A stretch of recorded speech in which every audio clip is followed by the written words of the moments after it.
ఈరోజు భారతదేశానికి ఒక గొప్ప స్ఫూర్తి హిందూ ధర్మం.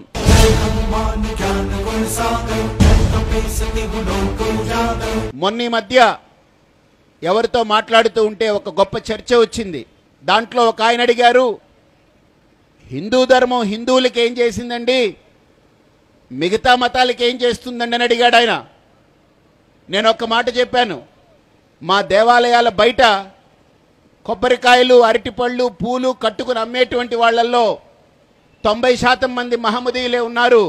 హిందువులకి పూలు, కొబ్బరికాయలు, అరటిపళ్ళు అందించి వాళ్ళు సొమ్ము చేసుకుని బతుకుతున్నారంటే హిందూ ధర్మం ఇచ్చినటువంటి ఆర్థిక వ్యవస్థ కాదా?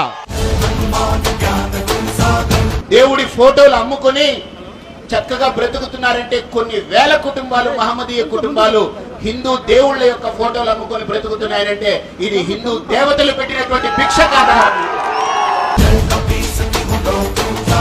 కాబట్టి మహమ్మదీయులందరికీ పేరు పేరున చేతులు జోడించి విజ్ఞప్తి ఏంటనంటే, హిందూ ధర్మాన్ని మీరు కాపాడితేనే మీకు ఈ దేశంలో మనుగడ.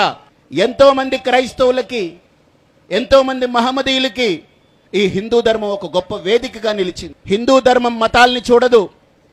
హిందూ ధర్మంలో విభేదాలు లేవు.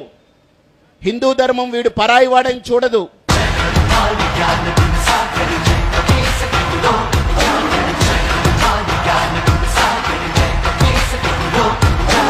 ఏదో హనుమంతుడికి మాత్రం కాదు ఈ ర్యాలీ, ప్రతి హిందువులో ఒక స్వాభిమానాన్ని కలిగించాలి.